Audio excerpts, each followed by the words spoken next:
All right, now let's get into our fundamental identities. Other things that will be used throughout the entire class. I'm a broken record, but skipping over these sections without full knowledge will be death for this class. Everything builds upon itself. Everything builds upon itself. So this could be a giant uphill climb for you. We all are at different spots. Some students have seen trigonometry before. And they're like, this stuff isn't that bad. Oh, give it time. Give it time. And others of us have never seen this stuff at all, and it's a lot. Just keep grinding. You'll get there. All right, so I made a little triangle with just A's, B's, and C's. So I want to ask you, what's sine? What's the ratio? Isn't that from the angle we get the opposite over the hypotenuse? Yeah. So this is going to be B over C. All right, cool story. Cool story. What's cosine? What's cosine? Cosine's going to be, what is that? The adjacent over the hypotenuse. Okay, so that's A over C. That's A over C. All right, cool. This is a little bit of a proof. You're not required to be able to do this proof, but you are responsible for the outcome. Now, don't we have something, isn't it true? Pythagorean Theorem. A squared plus B squared equals C squared. You know that, don't you? You know that. Now, I want to divide by something. I want to divide by something very special. I just want to see what comes out of this. We're allowed to divide by anything that's not 0. So I want to divide by C squared. Well, since they're both squared, I think A squared over C squared is just going to be A over C, all squared. And B squared over C squared is just B over C, all squared. And then the same picture over the same picture? Well, goodness me, come on, man. That's just going to be 1. Do you see it? Do you see it? Do you see it? Cosine is A over C. Sine of theta is B over C. So if they're equal to each other, well, we can replace them by the transitive property. Don't let the fancy term fool you. It's like it's cosine squared plus sine squared, isn't it? Now, we write this a little funky. See how it's like cosine of the whole thing squared? We actually are going to write it like this, where the square goes on the word. So when we do sine squared, we're going to take the square and pop it on the word. This helps us to not confuse where the square is. If the square is on the angle, it means the angle is squared. Since it's on the word, it means it's the whole thing squared. So here is our first fundamental identity. Sine squared, I'm just writing it backwards, plus cosine squared is equal to 1. Must know this. Must know this. You gotta know that. There's 2 others. Start there. Your game for the next week. I need you absolutely professional, knowing sine squared plus cosine squared is 1. As long as those angles are the same for both, it's always going to equal 1. If you go back to that table thingy I gave you, and we say like pi over 3, where sine is root 3 over 2 and cosine is 1 over 2. So we could say sine squared of pi over 3 plus cosine squared of pi over 3 is equal to 1. Now remember these words, so sine of pi over 3, cosine of pi over 3. Let's replace them and see if that's actually true. Sine of pi over 3 is the square root of 3 over 2. Cosine of pi over 3 is 1 over 2. So let's square them. So root 3 squared is 3. 2 squared is 4. 1 squared is 1. 2 squared is 4. 3/4 plus 1/4 gives you 1. Sine squared plus cosine squared is equal to 1, provided that the angles are the same. Well, there's a game, and your homework's going to have you use this quite a bit, and I'm going to show you a way around ever having to use this, at least for now. Okay, now there's 2 more. There's 2 more. Now, one of them I'm going to leave you alone about. Maybe homework might pop up, but I won't ask you anything about tests. So I'm just thinking I want to divide by something. And I have 2 choices. I can either divide by sine squared or cosine squared. I'm going to divide by cosine squared on all 3 terms. So what do we end up with? So we have sine squared over cosine squared. So that's sine over cosine all squared.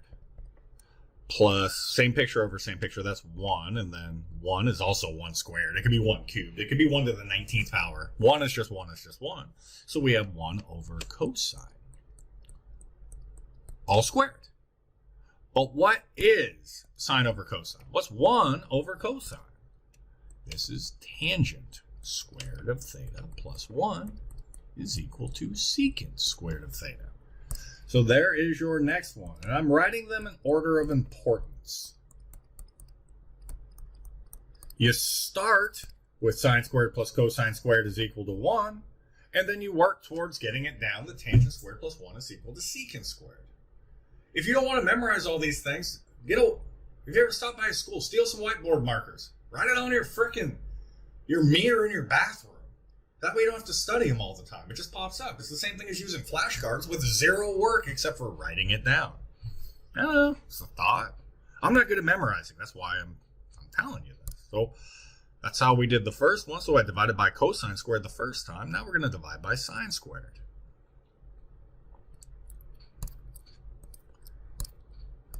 And we do it on all 3. So for the first one, we're going to get the same picture over the same picture, which is equal to 1. Next, we're going to get cosine over sine, but all of them are squared. And then lastly, we're going to get 1 over sine. And the whole thing squared. But I'm pretty sure cosine over sine is cotangent. We put the square on the word is equal to cosecant. 1 over sine, right? Put the square on the word. And then there is the least important. I will never ask you on a test. I will never ask you on a test about this one. It's just not used much. It can be used, but I don't like to ask about that one because the reason we learn these is not for trigonometry.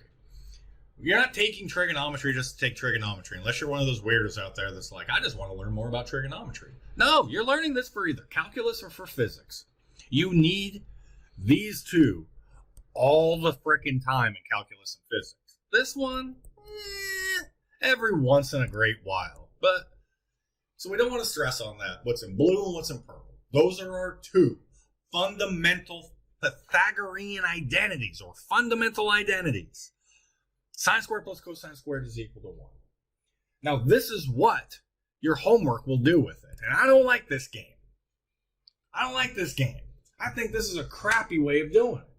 So they say, all right, sine of theta is equal to 1/3 in quadrant 2. Find cosine of theta. Now I'm going to do this in 2 ways. There's 2 ways. There's the book method, and then there's your teacher's method. Both are valid. You tell me which one seems simpler to you, and then we'll end this video. Sorry again for such long ones, but it is the beginning where we have so much information. So we're going to use the idea that sine squared of theta plus cosine squared of theta is equal to 1. Do you see that we can tie sine and cosine together? Yeah. So let's write this a little differently. Go squared. Cosine squared is equal to 1. Now this is sine of theta, but I'm going to remove this. That's 1/3. We replace it. We're like, oh, cool, it's 1/3. So let's square it up. 1 squared is 1, 3 squared is 9, plus cosine squared is equal to 1. Well, let's subtract our 1/9 over, and we get cosine squared of theta is 1 minus 1/9. But let's make a common denominator. 1 can be any picture over any picture since our denominator had a 9. So we're going to say, all right, cosine squared of theta is equal to 8/9. Now we have to hit it with a square root. But when you hit things with square roots, danger, danger, danger. There's a plus or a minus, and you have to choose which one it is.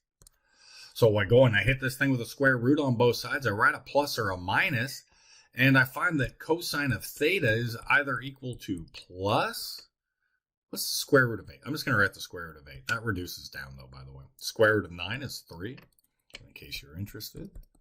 This is the same thing as the square root of 4 times the square root of 2, or 2 root 2. So we have negative or positive 2 root 2 over 3. What quadrant were we in? Oh, we were in quadrant 2. So we play that same game, A, S, T, C. Since we're in quadrant 2, only sign is positive, meaning that's negative. And that would be how you'd solve this. And then there's your teacher's way, where I like pictures. Well, I don't really like pictures. So it says, okay, we're in quadrant 2, right? So it says, I want to make a triangle in quadrant 2 and always attach to the closest x-axis. And it says sine is 1 over 3, meaning the opposite, we're coming out from here, we're actually looking at the reference angle, is 1. And the hypotenuse is 3. But in order to solve for cosine, which would have to be the adjacent over the hypotenuse, we're going to have to use the Pythagorean Theorem. So 1 squared plus b squared is equal to 3 squared. So 1 plus b squared is equal to 9. Let's subtract over the 1. We get 8, and then we get that b is equal to positive or negative square root of 8. But what direction is this b value in? Is that the positive next? Is that where positive x's live? No, that's where negative x's live. So we're not going to choose the positive, we're going to choose the negative. Once again, this is also equal to negative 2 root 2. So we'll put in negative 2 root 2. Now solve the triangle. What's cosine of that angle? It's the adjacent over the hypotenuse. So, 2 different ways of solving the same problem. I much prefer the one on the right because guess what's not in it? He didn't have to do any common denominators to find any fractions. 2 different methods of solving the same thing. What do you think? I'm going to do some of these problems probably when we meet again. Lots and lots of them. We got to be pro with it. So you choose which way. I personally would not use the sine squared plus cosine squared equals 1. I would just make a frickin' triangle in the proper quadrant. Use your negatives. Use the Pythagorean Theorem. Get your answer. Be done. All right.